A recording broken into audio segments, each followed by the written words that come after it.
Well, welcome back, folks. This is now our 7th instalment of Mo Star Mind, our quiz, which is run in conjunction with the Montrose Community Trust.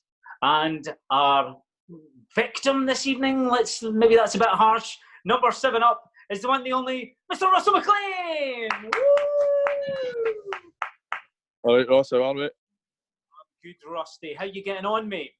I'm fine, yeah. Just same as everybody. Fit and healthy, but a bit bored. Tell you what, the weather looks pretty good where you are this evening. Yeah, unfortunately, it's not actually really that warm. It's just nice sky. It's not. I'm not on holiday. I'm still in Falkirk. I was going to ask if you'd managed to get on a flight before everything got down. No chance. Unfortunately, not. No. So, where are you actually self-isolating at the moment? At home, my mum and dad and my 2 sisters. Yeah, okay. I'm still stay at home, so yep. And how's everybody getting on? Getting on might not be the phrase. But we're all right. Now and again, 5 people and 2 dogs in the same house. There can be a couple of let's say disagreements. But apart from that, we're all right. Yeah, we're all fine. We're all healthy anyway. That's all that matters. And you're absolutely right. That is the most important thing at the moment: keeping yourself healthy. So how you managing to occupy yourself at the moment? I'm working from home, so I'm still working Monday to Friday from the house, and then weather like this, I've been out on the bike quite a few times actually, which is something that I actually had to take the dust off the bike when I brought it out of the garage. I never thought I'd be back on a bike. Said that to my dad. I said I don't think I'd ever be back on this thing. But I've been out on the bike, been out doing some runs, and just the whole uncertainty of when and if football's ever going to start back. You know, you need to keep yourself ticking over. So. Yeah, I mean, that must be frustrating for yourself in terms of, you know, coming back into the team and then the fact that you're not getting the opportunity to play. Yeah, actually, the coronavirus affected me even worse way. I was actually maybe getting an operation that was requiring on my ankle the Wednesday before we went into lockdown. So I wouldn't have been playing anyway, but that got cancelled. So that's kind of thrown a spanner in the works for next season or whenever we start back up. I'll still be able to play. It was just a preventative surgery, but it's frustrating that was scheduled for then. Everything was all sorted with the club, the manager and stuff like that, and that was how that was going to affect my season. But now that's all up in the air. So yeah, it was frustrating. Certainly the position we were in the league, for us not to see where we might have ended up. Yeah, it was frustrating.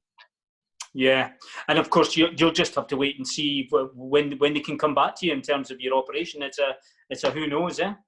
Yeah, well, from what I've heard, they should run it on a kind of whoever was closest to getting their operation before it was cancelled. That's how it will go back to. But as it wasn't really an emergency surgery, I don't know what will happen with it. So we'll wait and see.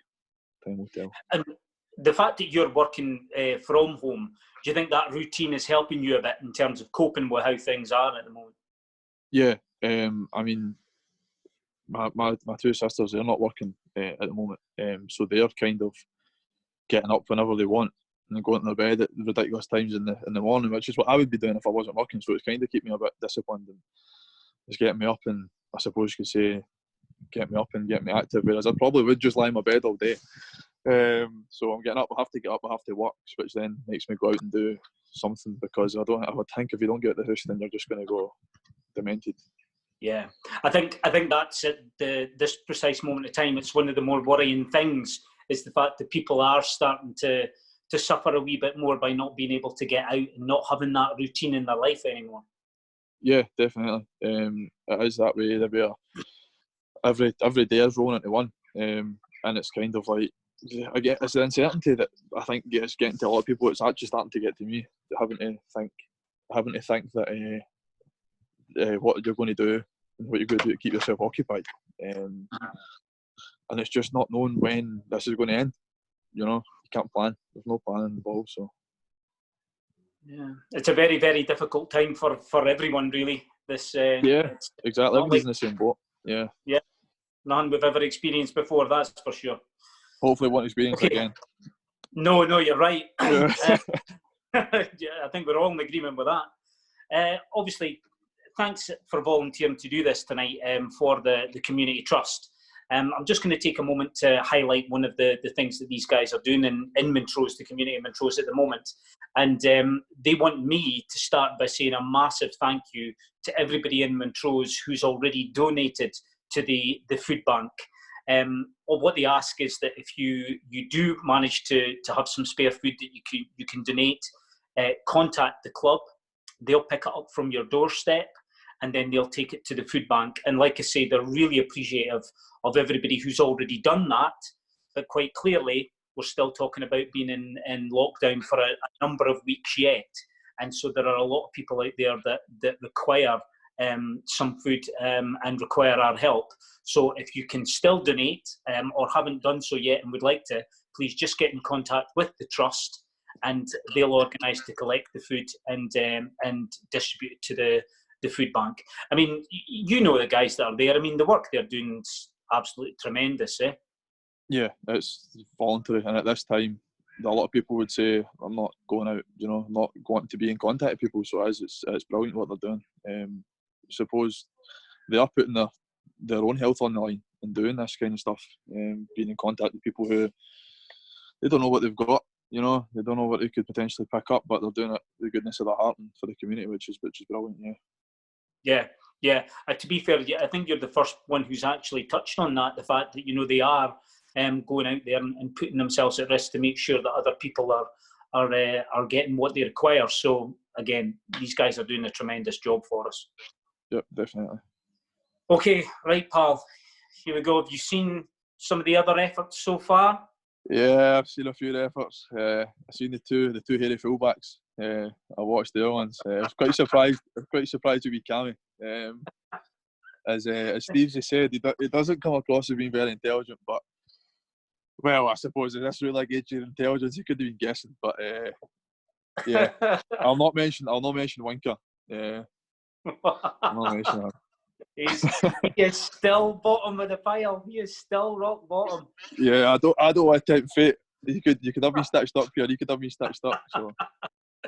Well, talking about Harry, the current leader in the clubhouse with 11 points. 11. Is Flem.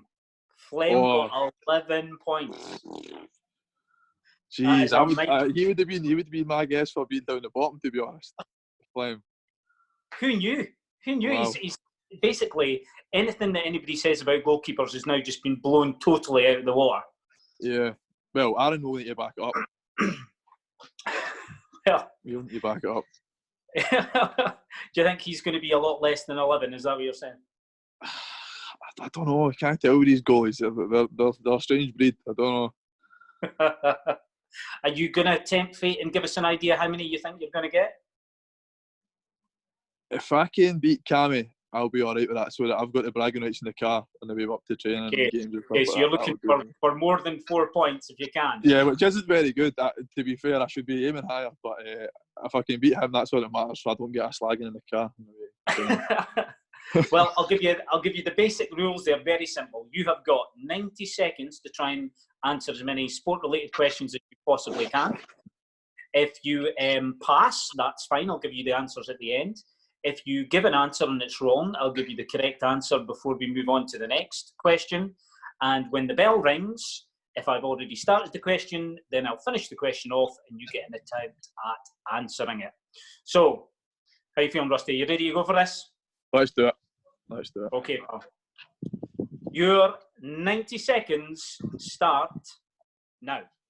Which 17-year-old burst into the golfing scene at the 1998 Open Championship when he held a birdie on the 18th? Tiger Woods. It was Justin Rose. In rugby league, how many tackles have to be made before an attacking team loses possession? 5. Oh, it was 6. Which football manager stated, "We have a good team on paper. Unfortunately, the game was played on grass"? Brian Clough. Is correct. In which decade was the tie-break introduced in competitive tennis at Wimbledon?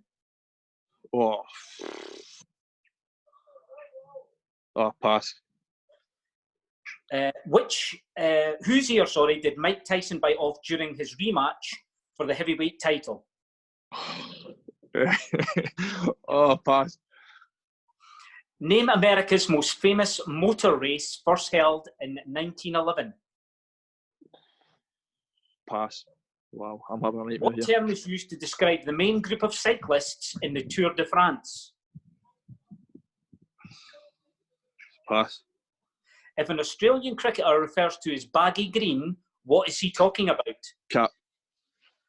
Correct. Who said, "Please don't call me arrogant, but I'm European champion and I think I am a special one"? Jose Mourinho. Is the correct answer. Oh, that was terrible. That was okay. terrible. To be fair, there were some tough ones in there. You didn't get Justin Rose. No. The tackles, you didn't get 6, you had 5. You got Brian Clough, though. Yes. You passed on the tennis. It was the 1970s that was introduced. I was going to go 2000, so that would be miles off anyway. There you go. Oh, I can tell you've got it about this one. You couldn't remember the guy's name, the boxer. Evander Holyfield. Oh, so heartbreaking. The other one you passed on was the motor race, the Indianapolis 500. Never heard of it. Never heard of it. The cyclists, the main group, are the Peloton. That's the name that's given to that. Should have known that. Well, it's a term you hear. You got the baggy cap, the baggy green, being the cap, and you got Jose Mourinho. 3. Wow. You got 3, mate. Paul is no longer down there all on his Todd, but how many passes did you have? This is important. He had 3 passes. You passed on the Wimbledon one. You passed on the Holyfield one. You passed on the motor race. And you passed on the Tour de France. Rusty, this is bad news, mate. You're bottom of the pile. Paul Watson is going to be he's going to be a relieved man. Yeah, he is. He is. I don't think I'll have this one down here. Is the phone just about to get switched off? Can we start again? I'm afraid that's against the rules, Rusty. Sorry, pal. But look, hey, the most important thing is you've given up your time to help promote the community trust, and that is more important than anything. Yeah, exactly. That's what it's all about. That is what it's all about, pal. Well, look, look after yourself. Stay safe. Stay healthy. Look after the rest of your family as well, and look forward to seeing you when we finally get back to Links Park. Yep. Cheers, Ross. You too. You stay safe as well. Cheers. Same, buddy. Take care.